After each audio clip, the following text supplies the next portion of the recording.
cette zone qui est l'islam. Donc l'islam, il va naître dans la zone verte et il va petit à petit, avec l'annonce du très simple que Dieu est un et des miséricordes, que ça va prendre de l'espace. Et en plus, les gens vont adopter l'islam, pas toujours, donc il y a des guerres aussi, et l'islam va proposer un système social, et il va prendre de l'ampleur petit à petit, et d'autres peuples vont l'adopter. Donc vous voyez aussi que ça va se déplacer vers l'Est, c'est l'Iran actuel, qui va influencer cette culture, elle va influencer beaucoup l'islam, aussi dans la culture. Mais là, l'islam qui est né dans la partie sud de la péninsule arabique, où c'était des nomades, des tribus, où il n'y avait pas de grande culture, c'est né, et là-bas, il y avait des chrétiens aussi. Et donc, il y a des contacts, hein, même Mahomet a eu des contacts avec lesquels, même son épouse, elle était de l'Érythrée actuelle, ou de l'Éthiopie, hein, donc son première épouse. Elle était même plus grande que lui. Et donc, elle était chrétienne. On ne connaît pas un peu l'influence, mais lui-même, il a connu des religieux chrétiens. Est-ce qu'ils étaient de vrais chrétiens dans le sens ils croyaient en Jésus comme on le croit aujourd'hui, ou bien Jésus. Donc, il y a eu des contacts. Mais cette culture, ce peuple qui va adopter l'islam va petit à petit se déplacer de l'Arabie vers la Syrie, qui va devenir le centre de l'islam, qui va prendre une forme de pouvoir aussi, ça va devenir une structure sociale. Et là aussi, les gens dans la Syrie, c'était les Byzantins, donc les chrétiens, c'est les Byzantins après parce qu'à un certain moment, l'Empire romain va se diviser en deux, non? Il va se diviser en deux et la capitale de l'Empire va se déplacer à Constantinople, hein. Il ne sera plus Rome, et Rome va tomber dans les mains des Vandales, donc des peuples du Nord, qui vont détruire la ville, ok? Et ils vont vivre des années dures en Europe, tandis que la culture va se déplacer elle est en Orient. Donc c'est Constantinople, c'est le faste, hein? Et eux, ils vont continuer, mais à un certain moment, l'islam va venir, il va prendre du terrain, surtout dans le sud de l'Empire byzantin, et c'est comme ça qu'on a l'islam. Qui va faire le pont entre ces deux? C'est les chrétiens d'Orient. C'est eux qui vont commencer, parce que les musulmans ont besoin de culture. Qui connaît les langues? C'est les chrétiens qui ont des connexions en ouest et l'est. Donc là, c'est intéressant de connaître Saint Jean Damascène, père et docteur de l'Église, qui est né en 650, il est mort en 749, donc il a vécu pas mal, hein? Il est fêté le 4 décembre. Alors lui, il est né d'une famille aisée, et donc il était fils de fonctionnaire, et il a même vécu il était à l'école avec le fils d'un calife qui est devenu aussi lui un calife. Un calife, c'est celui qui a succédé au prophète, ok? Mais après, il devient grand et il prend une bonne position, il devient vizir, ministre, chez Justin Trudeau. Et puis, il reçoit une bonne éducation à la fois grecque et arabe. À la mort de son père, il fut choisi par le calife comme ministre et comme gouverneur de Damas. Hein. C'est quelque chose d'important, c'est comme De Gaulle aujourd'hui. Dans ses hautes fonctions de grand vizir, il fut par la suite d'une vile imposture et d'une basse jalousie accusé de trahison car il ne veut pas apostasier sa foi en Jésus-Christ. Donc vous voyez déjà, il y a le témoignage. Hein, le calife, trop promptement crédule, lui fit couper la main droite. Jean, ayant obtenu que cette main lui fût remise, se retira dans son oratoire et là demanda à la Sainte Vierge de rétablir le membre coupé, promettant d'employer toute sa vie à glorifier Jésus et sa mère par ses écrits. Okay? Donc imaginez quelqu'un d'érudit, tu lui coupes la main avec laquelle il écrit, c'est grave, c'est pas une petite chose.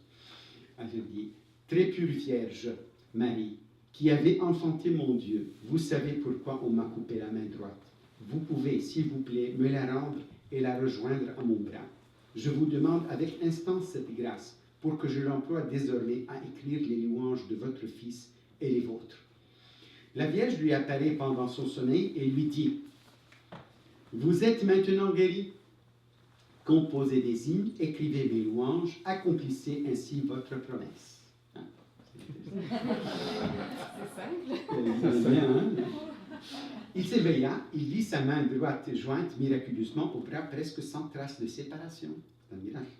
Le calife, reconnaissant à ce miracle l'innocence de son ministre, lui rendit sa place. Mais bientôt, Jean, après avoir distribué ses biens aux pauvres, se retira au monastère de Saint-Sabba, où il brilla par son obéissance, ordonné prêtre en 735 par Jean V, patriarche de Jérusalem. Il accomplit sa promesse à la Sainte Vierge en consacrant désormais le reste de ses jours à la défense de sa religion et à la glorification de Marie. Il fut en particulier un vigoureux apologiste du culte des saints images, parce qu'à cet moment, les images, les icônes ont été détruites en Orient parce que c'était un peu comme l'idolâtrie, et il y a eu beaucoup de controverses sur ça, même en Syrie, beaucoup. Et ça, c'était pas pacifique, on mourait. Les chrétiens se sont fait la guerre. Et ça, c'est dans la région d'Alep, Antioche, beaucoup de moines qui sont morts. Et donc, aussi, ça nous fait comprendre aussi pourquoi les gens du lieu ont adopté l'islam. Ce n'était pas toujours à cause qu'ils ne croyaient pas en Dieu, en Jésus, mais souvent parce que celui, ton frère là, qui te persécute, il est chrétien aussi. Au nom de Dieu, il te tue. C'est fort. Et alors, il y a quelqu'un qui vient, qui te donne alors la possibilité de vivre et tu vas basculer. Et en plus, il te dit Dieu est un, etc. Okay. Ça, c'est un côté. Il y a eu aussi l'épée, mais en tout cas. Et donc, il a mérité, Saint Jean Damascène, le titre docteur de l'Église. Il a été, par sa méthode, le précurseur de la méthode théologique qu'on a appelée scolastique. Ses nombreux et savants ouvrages lui laissent encore du temps pour des pieux écrits. Sa dévotion envers la très sainte Vierge était remarquable. Il l'appelait des noms les plus doux. À Damas, son image avait occupé une place d'honneur dans le palais du grand vizir, et nous avons vu par quel miracle il en fut récompensé. Les discours qu'il a composés sur les mystères de sa vie, et en particulier sur sa glorieuse Assomption, c'est la Vierge, font assez voir comment il était inspiré par sa divine mère. Ces immenses travaux ne diminuèrent point sa vie. Donc, il est mort en... voilà. En tout cas, et il est enseveli dans la grande cathédrale de Damas, qui fut après la grande mosquée des Omeyyades à Damas. Alors, si tu vas maintenant à Damas, il y a la grande tombe de Yahya. Yahya, c'est le vivant Saint Jean. Okay. Il y a des gens qui pensent que c'est Saint Jean Baptiste, mais non, c'est pas Saint Jean, c'est Saint Jean Damascène. Ok. Donc, oui, ils l'ont récupéré dedans. Ok. Donc voilà. Donc le message de l'islam va se. Je vous ai donné un. On a Saint Éphrem aussi, qui est un des pères de l'Église, qui est en tout cas. Et on va passer un peu plus loin, l'histoire est longue. Important, ça c'est une histoire importante, c'est nos chers croisés. C'est des gens, pourquoi ils sont croisés? Et on les a appelés croisés parce qu'ils avaient un vêtement, un linceul blanc avec une croix rouge. C'est les croisés. C'est des gens, comment tu vas les appeler? Ils arrivent en masse. Ils arrivent en masse en nord vers la Constantinople. Ils vont envahir avec une armada pratiquement. Voilà. Et ils vont envahir petit à petit la Turquie et ils vont descendre vers... Pourquoi? Avec un motif religieux, on veut récupérer les lieux saints. Donc on a tous l'église de Rome, on est en train de parler en 1095. Hein? Donc, et là, ils vont se heurter aux musulmans, mais les musulmans étaient déjà très affaiblis parce qu'on avait l'empire abbasside qui était un peu affaibli à ce moment-là, qui avait toute une culture, mais aussi elle était très faible par beaucoup de conquêtes. Et donc, et ces musulmans étaient... Quand on parle de musulmans, c'est comme on disait canadiens. Je vous donne... C'est pas... Mais les Canadiens ne sont pas tous Canadiens de... Il y a Canadiens, il y a les Québécois, les Ontariens, les Britanniques. Donc c'est différent. Donc quand on parle musulman, on a des Kurdes, on a des chiites, on a des sunnites, et dans chacune, il y a des sous-familles. Donc c'est très complexe. Hein. Ils arrivent là, ils font la guerre, et ils conquièrent toute cette région.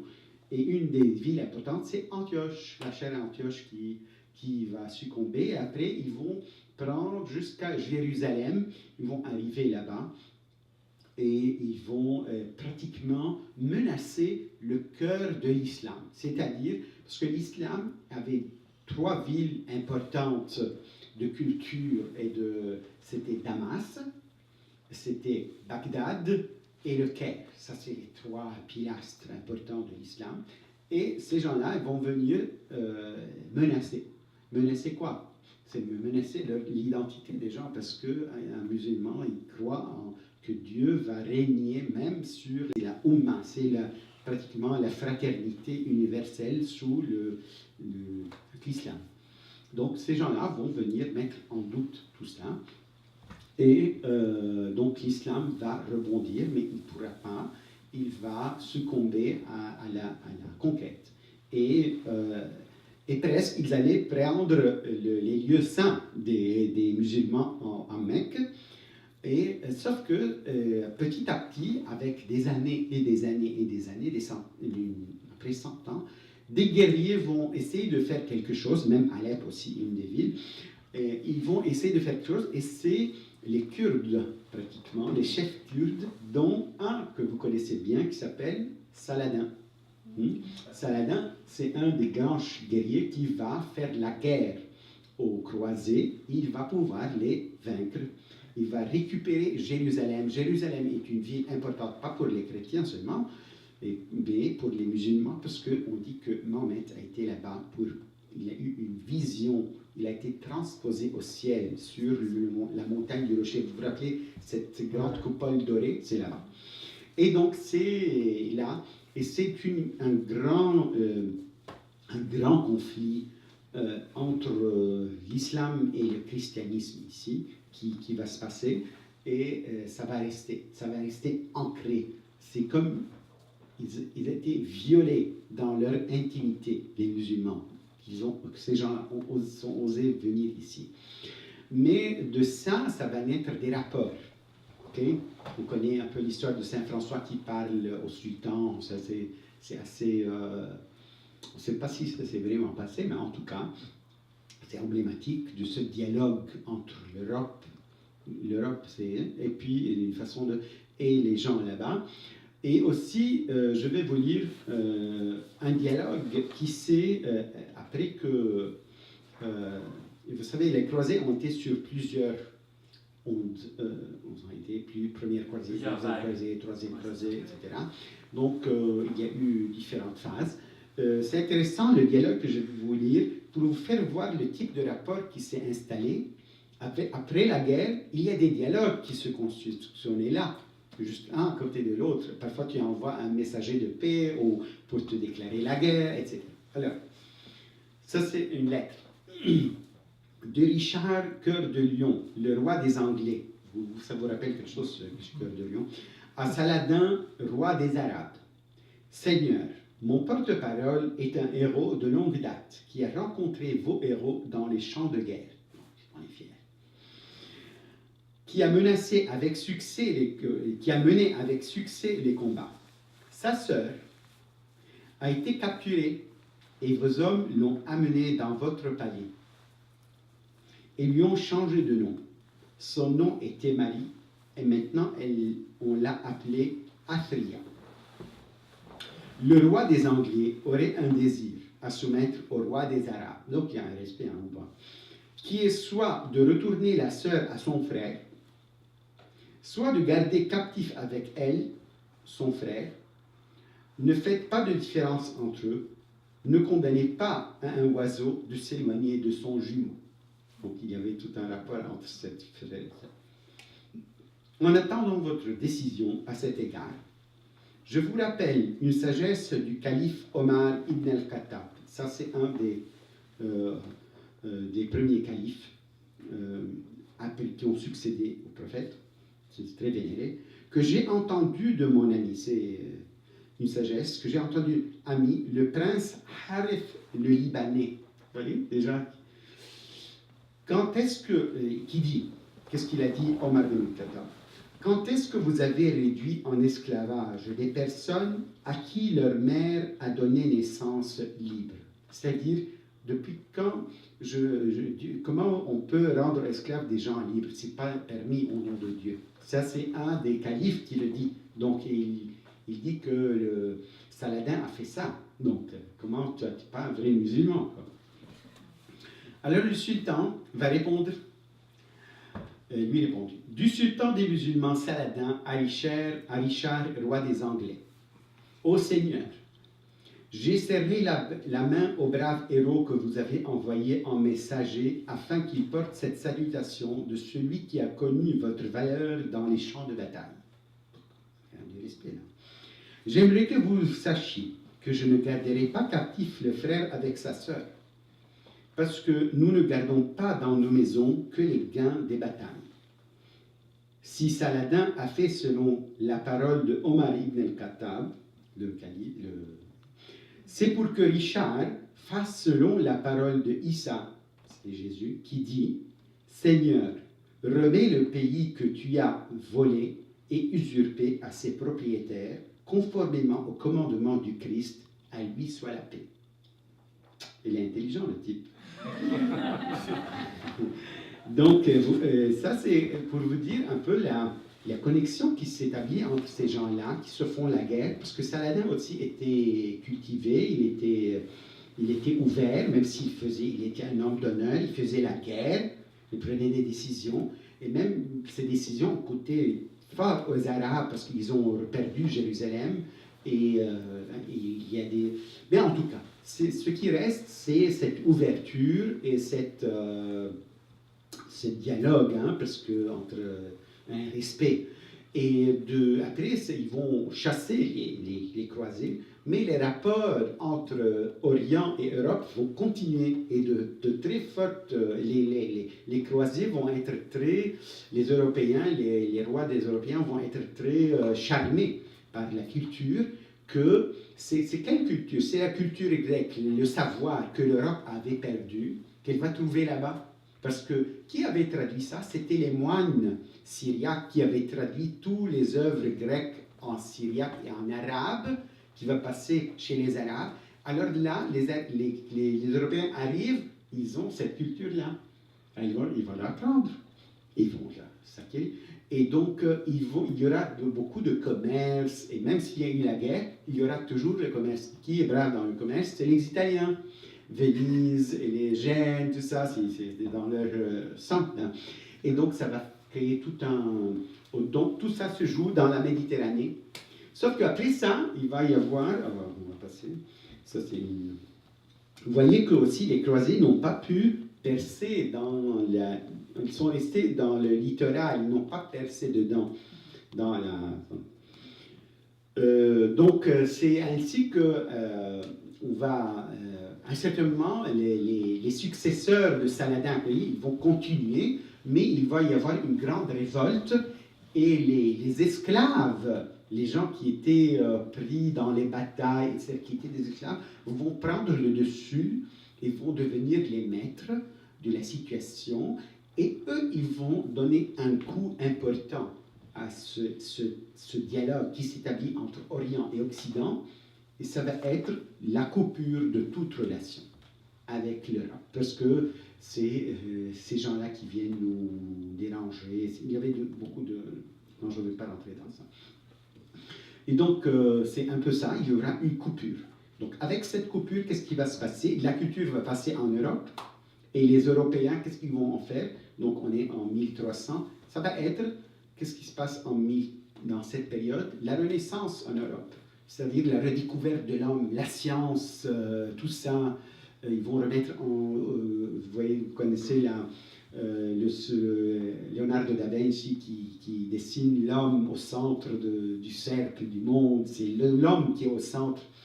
Donc, ça va faire un grand essor, tandis qu'en Orient, ça va être le sens inverse. On va se replier sur soi-même et de ce dialogue, et ça va avec l'Empire ottoman qui va prendre, c'est des tribus turcomanes qui vont prendre le dessus, et ils vont unifier les musulmans autour du message de Mahomet. Ils vont conquérir toute la partie nord d'Afrique, okay, où il y avait pas mal de chrétiens aussi. Hein. Et donc, mais ils vont aussi menacer avec le temps l'Europe. Okay? Ces gens qui sont venus nous prendre, nous violer notre intimité, etc. Et vous voyez, ils arrivent très loin en Europe, jusqu'en Vienne. Et là, on a pas mal de prières, de miracles qu'on dit qui ont été parce que la Vierge a protégé, tout ça, parce que c'était les musulmans qui voulaient détruire le christianisme. Voilà. Vous voyez un peu, c'est pas seulement une question de religion, mais il y a le culturel dedans aussi qui joue et tout ça. Et même vous voyez, même la Grèce, elle est sous l'Empire, vous voyez, et il faut dire, qui va rester en Orient? C'est l'Église d'Orient qui est faite des antiques, les anciennes églises du christianisme. Okay? Et donc, mais les croisés, en venant en Orient, ils vont redécouvrir qu'il y a des églises sœurs sur place et qui ne sont pas hérétiques. Parce qu'il faut dire qu'à Rome, il y a le pape, donc le successeur de Pierre, qui est la vérité, tout ça. Et ils vont essayer de dire, ah, ils ne sont pas hérétiques, etc. Il y a eu des relations, des rapports.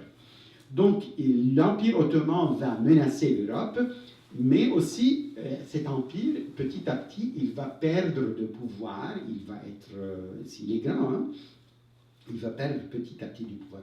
Où est la capitale dans l'empire? C'est Istanbul. Quand on a vu, je vous ai écrit, c'est une histoire de grandeur, n'est-ce pas? C'est super beau. Là, c'est un pays à visiter, Sudan. Istanbul, c'est très, très beau. Hein. Et donc, petit à petit, l'Europe va chercher à dominer cet ennemi qui la menace. Ils vont avoir des colloques, etc. Et petit à petit, ils vont avoir du pouvoir sur le terrain. Donc parce qu'ils ont le savoir aussi.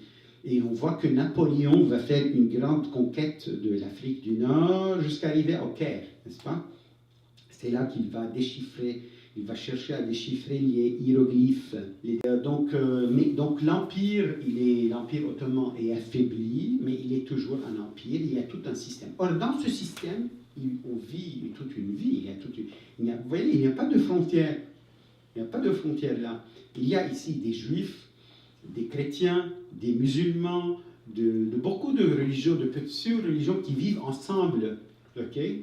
Et c'est un grand système, un grand empire qui gère ça, qui impose une certaine façon, mais aussi de vivre, mais aussi la culture va diminuer beaucoup.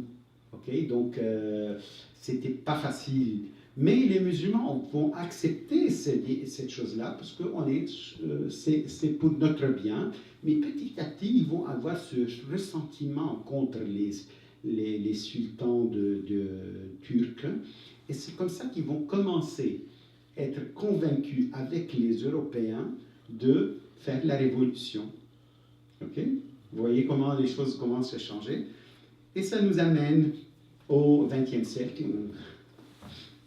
Au XXe siècle, là, on va... Vous voyez, l'Empire romain, l'Empire byzantin est plus petit, non? Surtout en Anatolie, là, en haut. C'est ça. OK? Pratiquement. Et donc, avec la Première Guerre mondiale, les Turcs vont se rallier à l'Allemagne, qui est ennemi des Français et des Anglais. Et donc, il va y avoir la guerre. Et donc, la Turquie va perdre la guerre.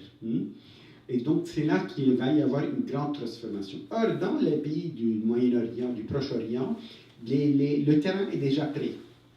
Pour les Arabes, ce qu'on appelle Arabes, il faut dire que le mot arabe, ça veut dire, c'est pas seulement les gens qui viennent de la péninsule arabique, ça va être relié aussi avec l'islam. Dire arabe et islam, c'est mélangé, les limites ne sont pas claires. Donc, ces Arabes vont saisir l'occasion pour acquérir leur liberté, leur dignité, parce que là, il y a des peuples aussi, ils ont leur façon d'être, etc. Donc, ils vont se libérer du sultan, ils vont prendre l'appui des Anglais, qui étaient où? Proche de au Caire. Donc en Égypte, et donc c'est là que ça va commencer. Il y a des plans. C'est là que ça va commencer les magouilles dans le Moyen-Orient aussi en plus, les nouvelles magouilles modernes.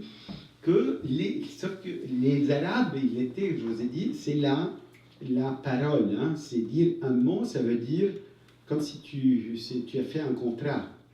Je te donne ma maison. Il y avait au Liban par exemple, je fais un contrat, je te donne un monsieur qui te donne un poil de ses moustaches, c'est pratiquement son honneur. Il n'a pas ni signé ni rien du tout. Donc, vous voyez la parole. Or, ils vont se sentir, ils ont donné leur parole, les Arabes, sauf que rien d'écrit, alors ils vont se sentir trahis parce que ces Anglais et Français vont les trahir, parce qu'ils ne sont pas venus pour, comme on dit, pour les beaux yeux des Arabes. Il y a quelque chose en Moyen-Orient qu'on veut. Alors, c'est les ressources. Là, qu'est-ce qu'il y a ici? Il y a le canal de Suez, qui est la point de connexion entre la Méditerranée et l'Inde. C'est important, ça. Pour l'économie mondiale du grand empire britannique, c'est pas rien du tout. Donc, il y a des intérêts énormes, mais les Arabes ne sont pas très conscients de ça. Okay? Donc, ils vont faire la guerre avec les Anglais et les Français, mais petit à petit, ils veulent établir un royaume dans cette zone-là, sauf que les Anglais et les Français, ils ont d'autres projets. Ces deux généraux qui s'appellent Sykes et Picot vont faire un accord, qui ont vécu au Moyen-Orient, en connaissant un peu le Moyen-Orient, en voyant toutes ces communautés.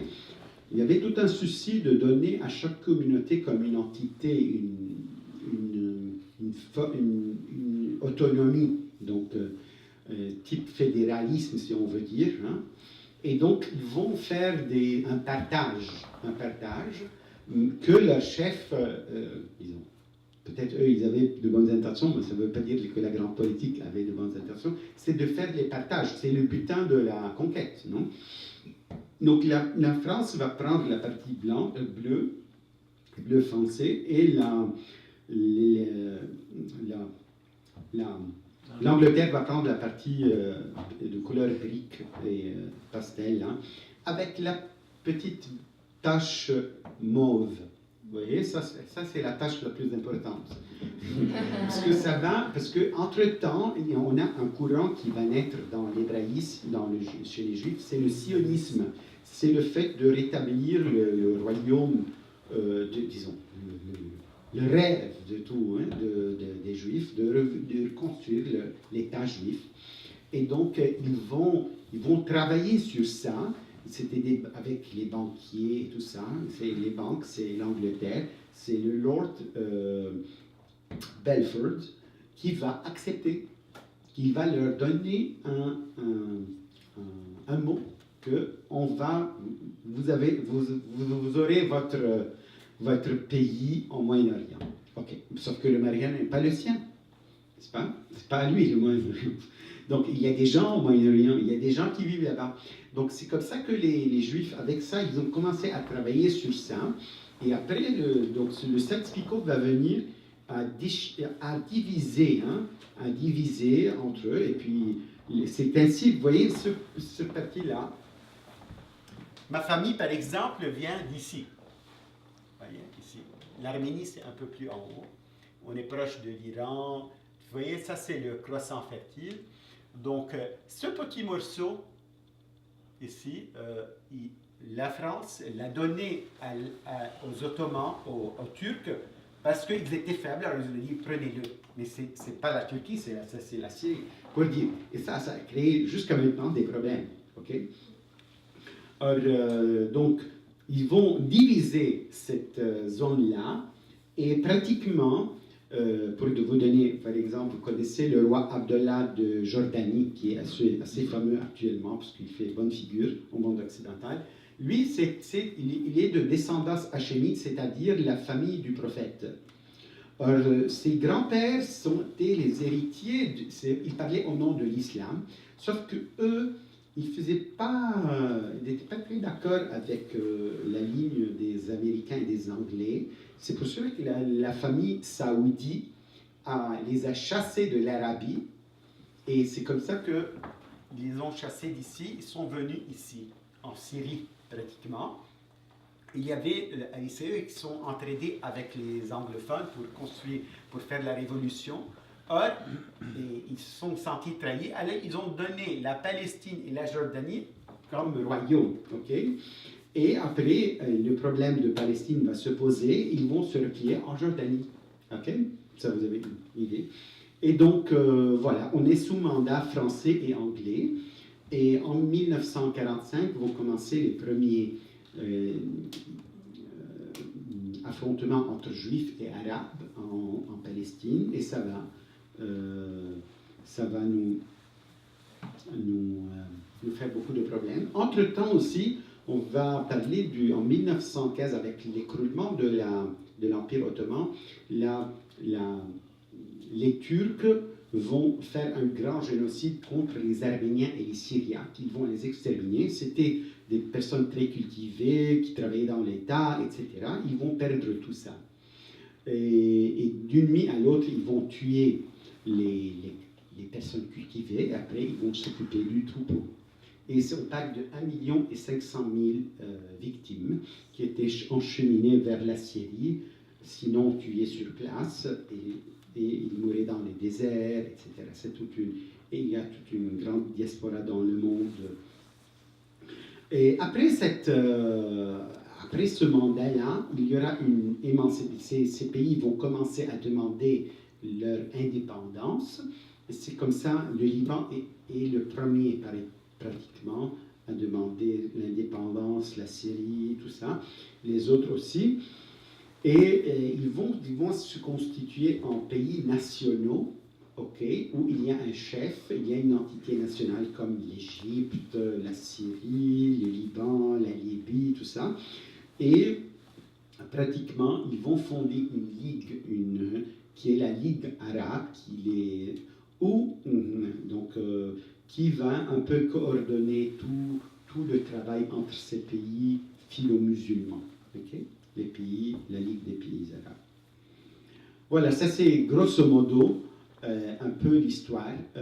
Maintenant, j'aurais voulu vous parler un peu comment, peut-être on ne va pas parler beaucoup de la guerre, mais c'est intéressant de voir comment aussi le message de Chiara Lubich qui est arrivé là-bas. Il est quelle heure là? Il est presque 4h moins 10. Comment on va gérer le temps? Mais est-ce qu'on prend notre collation, puis peut-être pendant la collation... Voilà, ça peut être aussi ça. Parce que je pense que vous avez pas mal de choses maintenant dans la tête. Alors, ça parle de la gloire de Dieu. Et à côté...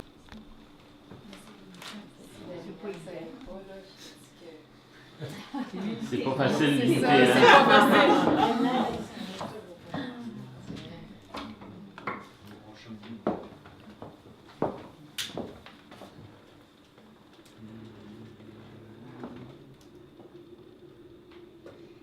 Puis, on a pensé te répondre. Parce qu'au fond aussi, est-ce qu'il y a quelqu'un d'autre il y a quelqu'un qui n'est pas québécois ici, qui n'est pas né ici au Canada?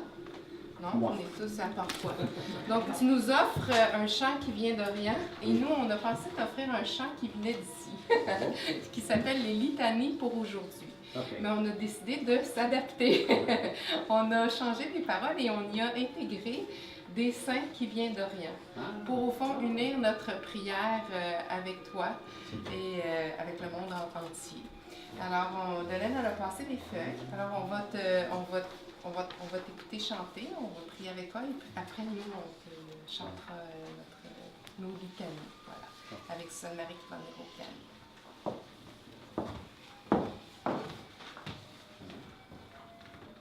Pas se lever, hein. C'est un louange à la Vierge.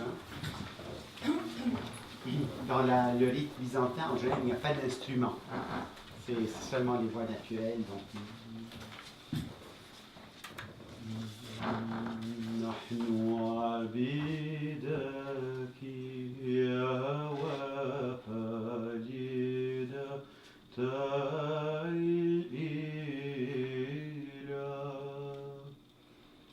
نكتب لك آيات الغلبة يا جنديا قادرا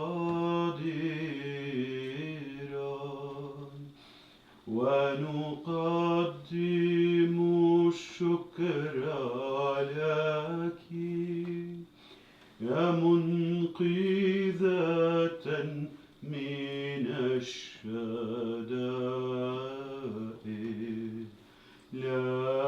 لكن بما أن لك العزة التي لا تحارب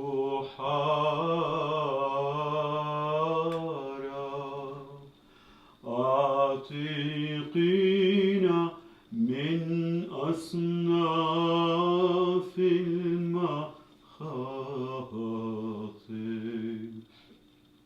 حتى نصرخ إليك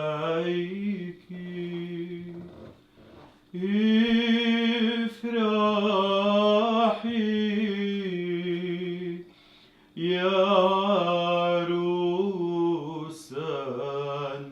لا عروس لها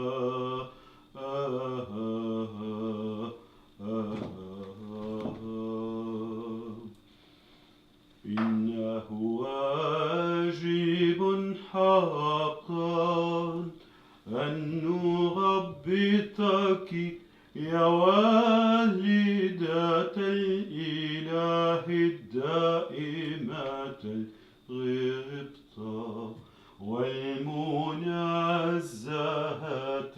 عن كل عيب وأم إلهنا يا من هي أكرم من الشروبين وأمجد بلا قياس من السرافين يا من ولدت الله الكريمة ولبثت بتولا إنك حقا والدة الإله إياك نعظم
vraiment, quelqu'un, disons, l'histoire est très riche, elle est pleine on peut parler infiniment.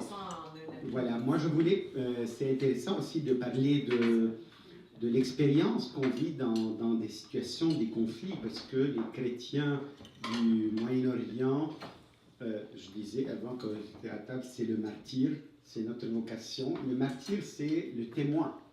C'est-à-dire, même ici au Canada, à Montréal, à Longueuil, on est appelé aussi à témoigner. Peut-être on ne va pas nous enlever la vie, mais il faut témoigner. C'est le destin d'un chrétien, de quelqu'un qui a adopté le message du Christ. Donc, l'histoire du Moyen-Orient, elle est... c'est le berceau du christianisme, l'église là-bas. Et comme on a dit, c'est le destin des chrétiens qui prient Jésus en arabe. Ça, c'est intéressant. Hein? On ne s'imagine pas, parce que dans la culture latino, occidentale, on ne s'imagine pas.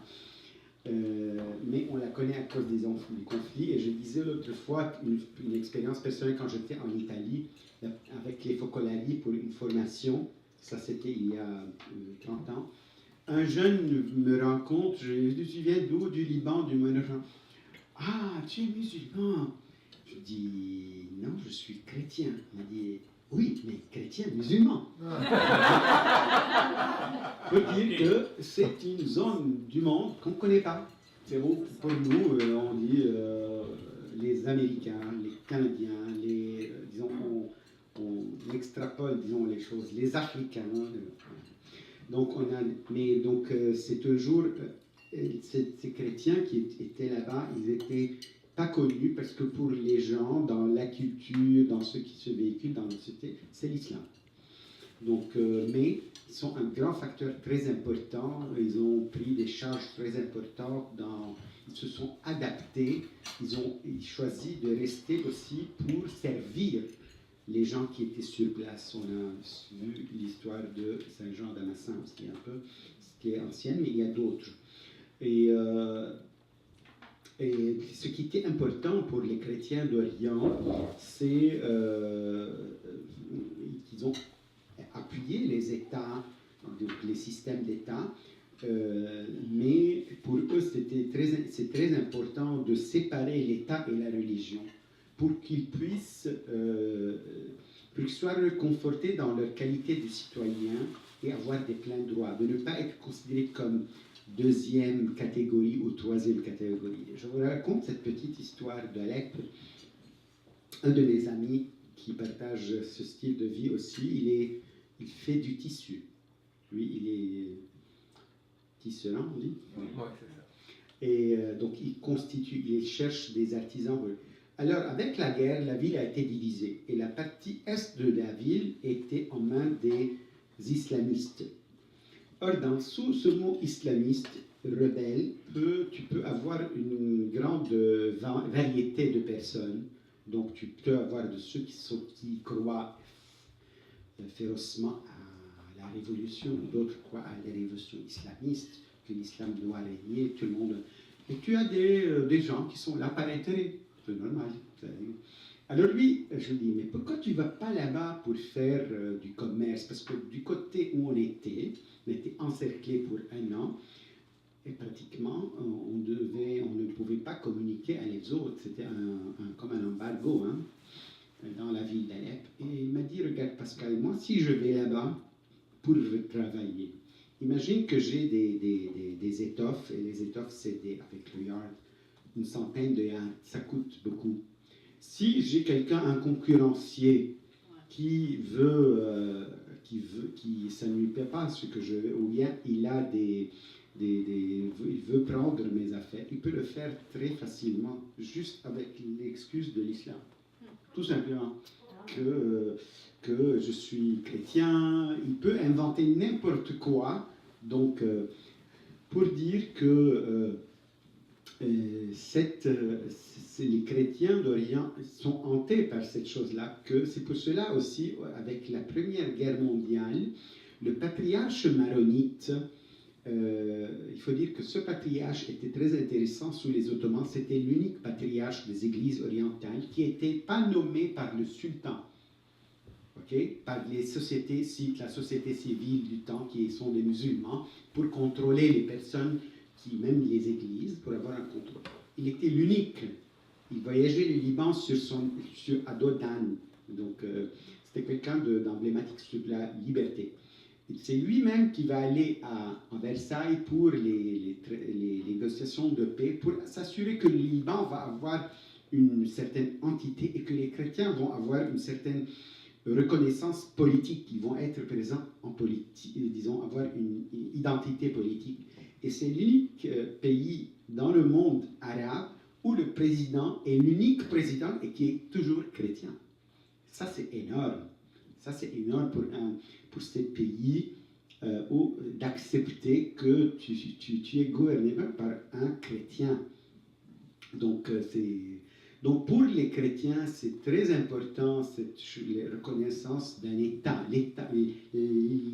L'État est très important parce que c'est le minimum qui peut t'assurer les droits. Après, fais ce que tu veux.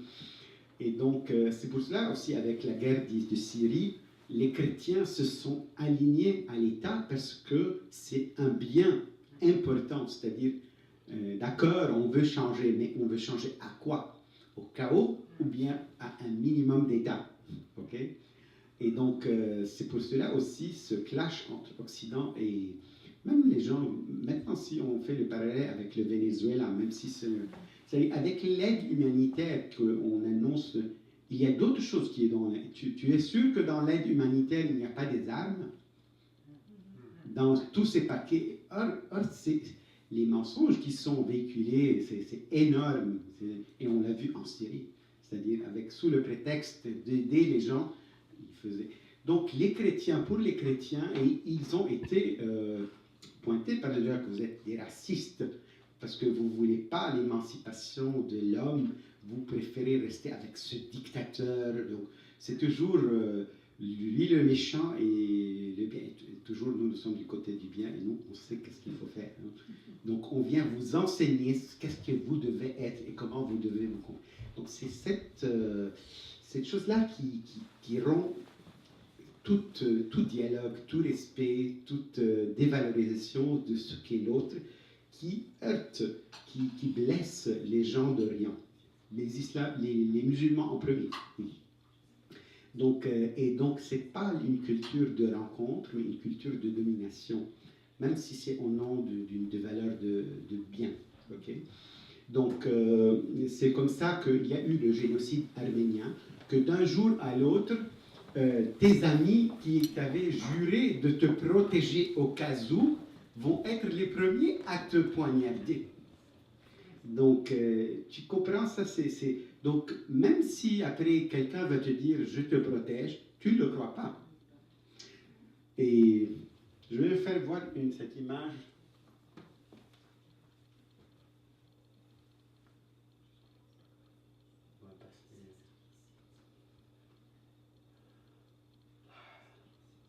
Voilà. Ici, on est en 2011. Ça, c'est le moufti d'Alep qui était aussi devenu le moufti de toute la Syrie. Le moufti, c'est celui qui est pratiquement l'archevêque de la conférence épiscopale du pays, pour donner une... Et donc, il parle, et il a un statut civil aussi. Donc, et lui, il était pro-gouvernement. C'est-à-dire, il était pour l'ordre public, etc. Il a été menacé de changer ses positions, parce que tout le monde, en 2011, on parle, au début parce que ce dictateur va partir, il va changer, tu es du mauvais côté, et tu n'es pas du côté de la révolution, tu n'es pas avec l'islam. Et donc, lui, il a tenu bon, et l'histoire qui a été formée de la persécution, être témoin, ça ne veut pas dire que tu vas sortir vainqueur. Ça va te coûter le martyre, oui, comme ton maître qui est mort sur la croix. Donc, être témoin, on peut être témoin si on va verser du sang, et ça peut ne pas porter du fruit visible. Donc, c'est les chrétiens d'Orient, mais et il y a des séquelles. Même si tu restes vivant, il y a des séquelles. Tu peux devenir rigide, tu peux devenir fermé sur ta communauté. Il y a beaucoup de conséquences à une blessure non, humainement parlant. Même si tu as toutes les belles aspirations, même tu es chrétien, tu dois assumer ces... Donc, ce sont des églises qui ont reçu ça dans leur DNA pratiquement, ok? Et c'est des chrétiens qui sont du place. Ce n'est pas des chrétiens importés. C'est la racine de ces peuples. Donc, ils sont les frères et sœurs des musulmans et d'autres religions sur place. Donc, et là, on leur enlève leur identité. Donc, comme si, parce que les chrétiens d'Orient, ils étaient soit par les musulmans, on les voyait comme quelqu'un qui est un traître qui va travailler avec l'invaseur, ce qui va t'envahir, les croisés par exemple, les autres. Ou bien du côté des croisés, c'est des chrétiens, mais ils vivent avec les musulmans. On n'est pas sûr s'ils croient en Dieu, la même chose comme nous, tout ça. Donc, du côté ou de l'autre, tu as des gifles. Même avec les croisés, ils vont faire l'Église romaine va faire connaître ces églises orientales et elle va les ajuster sur son rite. Donc, il y aura des changements. Donc, parce que le rite latin, c'est le vrai rite. OK? C'était la mentalité quand on est les plus forts, on croit que nous sommes les qui ont raison. C'est normal. En plus, on a le pape est infaillible, tout. Donc, il y a tout un cheminement dans l'humanité qui se passe, mais les chrétiens d'Orient ont souffert de ça. Et donc, avec le temps, endurer, et l'endurance n'est pas une chose facile. Tenir bon n'est pas facile. Témoigner tout le temps, c'est pas facile. Subir un génocide, subir de la persécution n'est pas facile. Donc, et en plus, c'est cyclique. OK? Donc, et n'importe quel prétexte pourrait être justifié, souvent. Donc, un chrétien d'Orient, souvent, avec le XXe siècle, il va se sentir fatigué. En plus, avec tous l'aisance qu'il y a dans le monde occidental, la technologie, alors, ça va attirer beaucoup les chrétiens d'Orient à laisser leur terre pour aller ailleurs, pour vivre au moins une vie, au moins... Alors, les chrétiens d'Orient, ils pensent que l'Occident, c'est chrétien, non? Or, ça part beaucoup avec la chrétienté, surtout au XXe siècle. Donc, vous voyez, même quand les États-Unis ont envahi l'Irak, c'est au nom de Dieu qu'on l'a fait, George W. Bush, non? Il a senti que Dieu l'appelait à aller là-bas, n'est-ce pas? C'est super. Or, heureusement que le pape avait envoyé un message à Saddam Hussein pour dire qu'il faut faire de la paix, il y avait un dialogue. Donc, et ça nous a permis à être en Irak pour dire, parce que c'était une personne respectable, il savait, c'est-à-dire n'importe qui pouvait comprendre que c'est un problème de grands intérêts, ça n'a rien à voir avec la liberté. Même si ton gouverneur, il est très dur. Donc les gens, ils respectaient qu'au moins tu as dit un mot d'honneur, un mot de vérité envers nous, en respectant notre pays, notre président, tu l'appelles au dialogue avec les Américains, voilà. Donc, c'est ça les chrétiens, donc ils vont se sentir attirés vers l'Occident avec tous ces drames qui se passent là-bas, et aussi parce que, oui, c'est pas facile de vivre aussi au milieu des musulmans où tes filles sont souvent pas menacées, c'est-à-dire tu peux facilement être... Le fait si ta fille va se marier... il y a cette histoire-là. Un papa en Irak qui, à un certain moment, décide de changer de religion. Il devient musulman. Toute la famille, même si tu n'es pas d'accord, va devenir musulmane. Okay? Pour dire que... Parce que la loi dit que si le père de famille est musulman, tout le monde va dire... Alors, donc, tu comprends ce que les enfants vont subir, parce qu'ils ont grandi comme chrétiens, etc. Ça pose beaucoup de problèmes au niveau juridique et Si ta fille fréquente l'université, elle va connaître un garçon musulman, elle va se le marier, après elle va devenir... Et vice-versa. Ça te crée beaucoup de problèmes pour une famille chrétienne qui essaie de vivre là-bas. Donc, c'est l'immigration vers... Et donc, c'est l'appauvrissement du Moyen-Orient des chrétiens qui font un ciment avec, dans ce milieu d'islam. C'est là que va arriver à un certain moment l'idéal ou bien le charisme de l'unité qui va faire étincelle avec les gens d'Orient, parce que Chiara Lubick va parler d'amour. Elle va nous parler d'amour et que l'amour transforme et que c'est possible.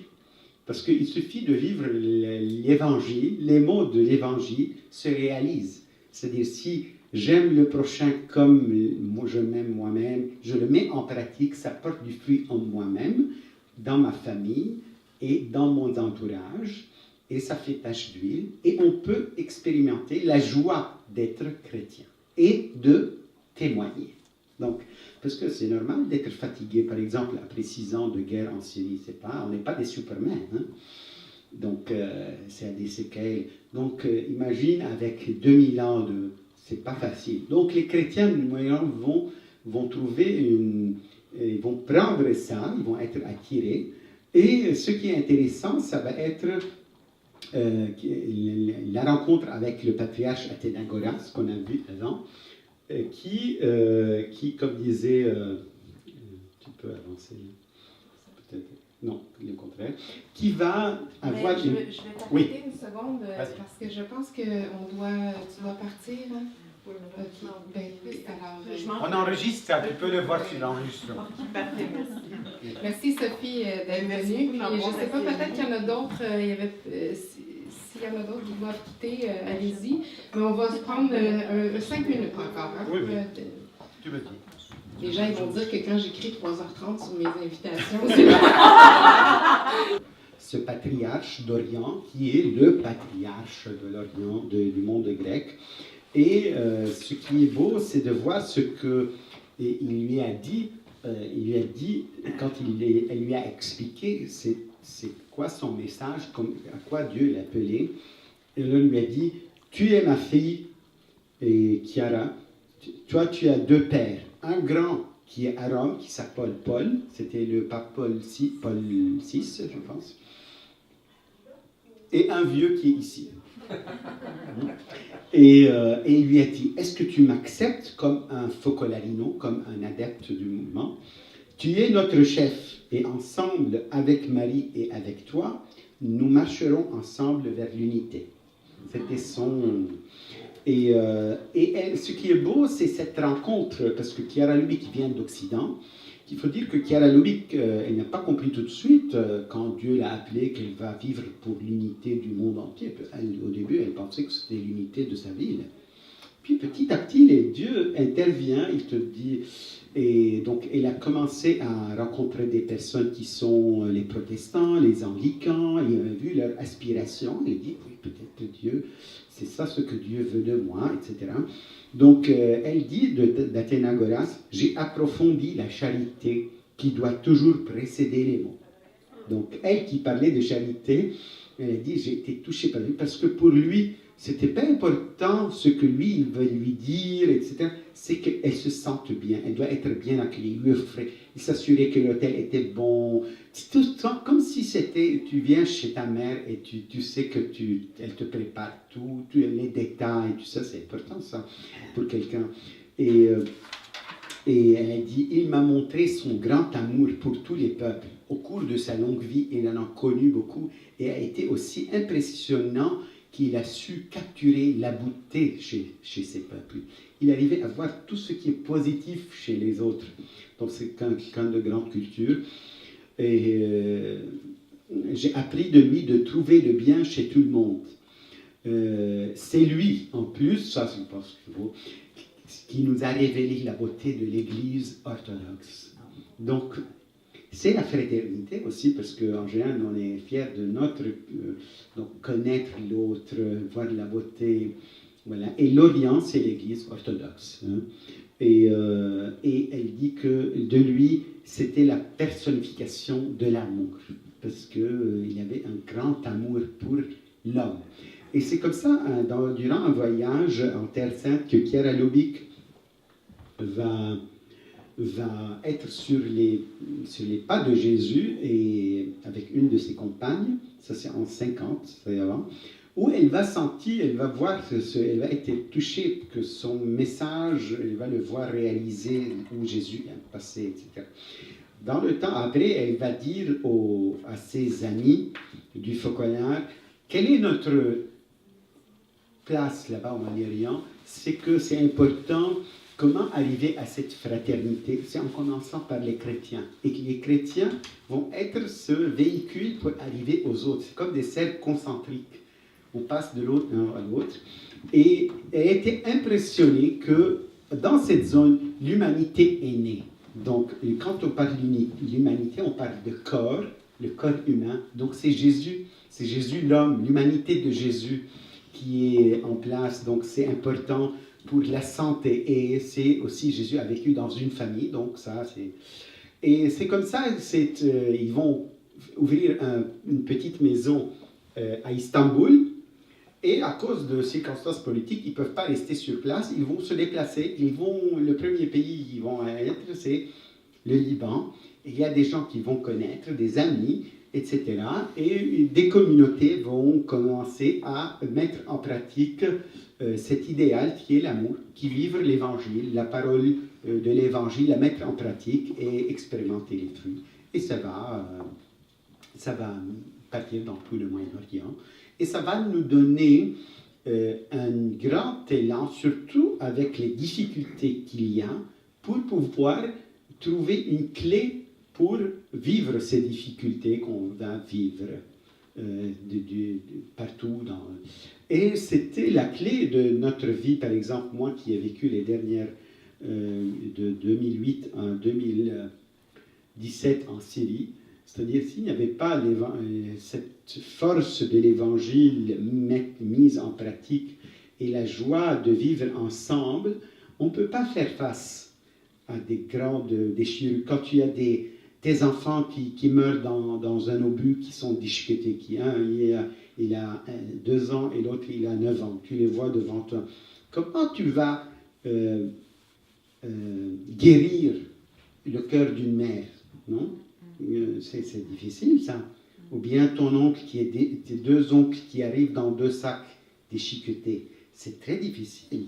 Alors, ce qui est beau, c'est que ces gens-là, avec cette clé de vivre l'évangile, qui te donne la possibilité de pardonner, ok, qui te donne la possibilité de pardonner, de voir Dieu à travers toutes les circonstances, et à cause de l'amour qui nous encercle, qui nous donne la force, on va trouver la possibilité de pardonner et de construire notre vie et être positif.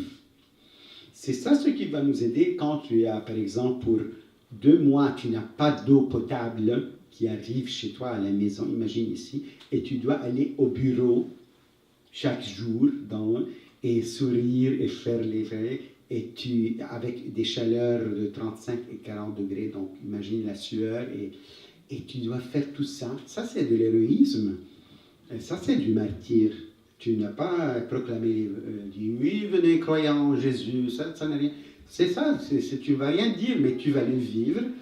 Et c'est le témoignage. Et de pouvoir, une mère qui doit faire ce travail et revenir à la maison, faire tous laver quand elle peut. Oui, pour avoir de l'eau, il fallait transporter avec des bidons, monter des escaliers. Un bidon de 20 litres. Qu'est-ce qu'il te fait, un bidon de 20 litres? Tu ouvres le robinet maintenant, 5 minutes, c'est 20 litres. Et donc, c'est très fort. Ça te rejoint dans la vie de chaque jour. OK?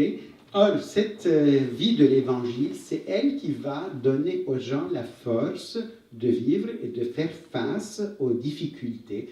Et je peux dire que même s'il y avait toutes ces difficultés, on a pleuré, on a eu peur, etc. Mais c'était beau. C'était bon. C'est-à-dire, je ne regrette, c'est super beau même. C'est la joie quand de se rencontrer, de faire la fête dans un abri, ou c'est beau, c'est beau, et ça nous donne la force d'aller de l'avant et de vivre, parce qu'on sait qu'on va vivre ici. Donc, mais certainement, on comprend pourquoi aussi il y a des gens qui pensent de quitter. Parce que c'est pas facile, humainement parlant, le ton physique, même parfois, il ne peut pas supporter ça. Mais vraiment, je peux dire qu'on a vu les miracles. Même au niveau les focolari, avant la crise de 2011, c'est-à-dire c'est l'unité, donc c'est normal de se rencontrer. Or, avec la guerre, les connexions qui ne sont plus là pour se rencontrer, tu vois tout s'effondrer, hein, tout ça, toute cette organisation qu'on avait partout dans la Syrie. Et tu vois que les petits actes d'amour peuvent faire renaître tout. Et comme ça, dans le fait que je suis resté, cette expérience que je vous ai dit avant, à Alep, avec mon ami aussi, qui avait fait une expérience un peu similaire, de ça, on a été, après un an de guerre en Alep, les gens en hiver, il fait froid, ils ont peur, il n'y a pas d'électricité, tu tapes à la porte, comme s'il y avait un voleur à la porte, ils ont « Ah, Pascal, et ça a donné de l'espoir qu'il y a quelqu'un qui pense à nous, on n'est pas seul, donc il y a quelqu'un qui nous aime, on n'est pas n'importe qui, on n'est pas délaissé. C'est ça l'Église, en fin de compte, c'est de se sentir solidaire. Et avec un peu de génie, on a commencé à s'occuper des enfants, et les enfants attiraient tout le monde. Ils venaient, les petits-enfants de 4 à 6 ans, 7 ans, venaient sous les bombes à faire des rencontres pour partager leur parole de vie, à jouer, à faire la fête. Et ça a attiré, parce que c'est la joie, et c'est beau, et on est des hommes, et on peut vivre même avec ça. Et chacun, avec sa mesure, il faisait ça. Donc, ce qui était beau aussi, c'est cette solidarité, pas seulement à notre niveau, mais aussi au niveau du pays, au niveau international, de s'occuper que toute cette famille de l'Église, elle pensait, ou même du mouvement, de penser d'aider les gens, parce qu'il y avait aussi des gens qui avaient des industries, et d'un jour à l'autre, ils les ont perdus. Hein, je ne vais pas parler pourquoi, mais ils ont perdu tout. Donc tu te retrouves d'un jour à l'autre. Même, je me rappelle, pour acheter des légumes, imagine tu vas acheter des tomates ici, ça coûte combien un livre de tomates ici? 2-3 dollars. Et si tu as 1000 dollars et tu n'arrives pas, tu as 1000 dollars et tu n'arrives pas à acheter une tomate pour ton enfant pour lui donner à manger, l'argent n'a plus de valeur. C'est-à-dire que tu les jettes, c'est bien. On est arrivé à ça. On est arrivé à ça. Et de ces choses-là, ces gens-là qui ont essayé de vivre l'Évangile, il y a des choses super qui sont nées de ça, de solidarité, d'action pour aider les autres. Parce qu'en général, on devrait penser à moi-même, n'est-ce pas? Je veux à manger. Or, penser que oui, je dois manger, mais je vais faire manger les autres avec moi. Et créer un système qui va aider 1200 familles à vivre, c'est pas une petite chose. Donc on voit comment cet évangile nous a aidés à surmonter toutes ces difficultés. Et la dernière chose que je vais dire qui m'a toujours impressionné, c'est la dernière image. Tu le fais, Suzanne? C'est là? Non.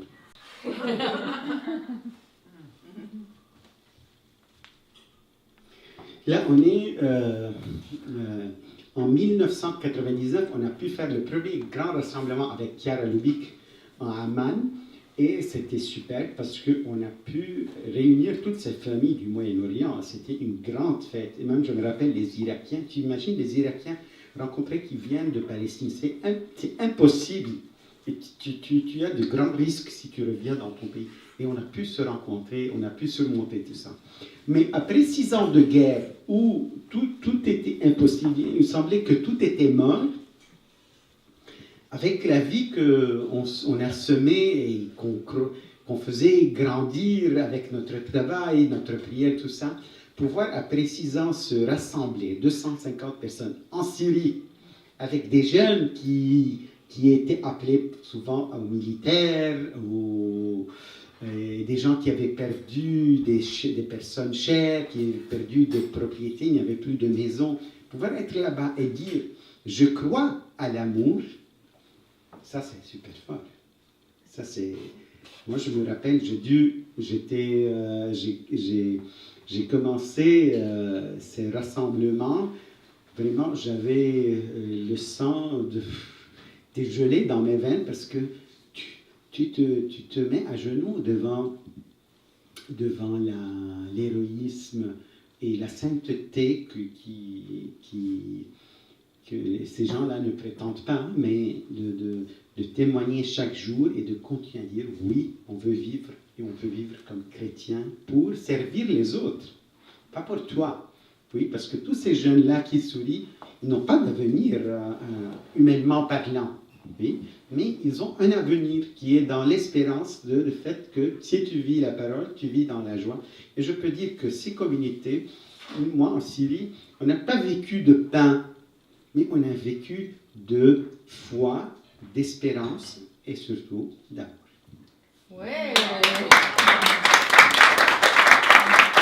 Bravo, c'est bien bouclé.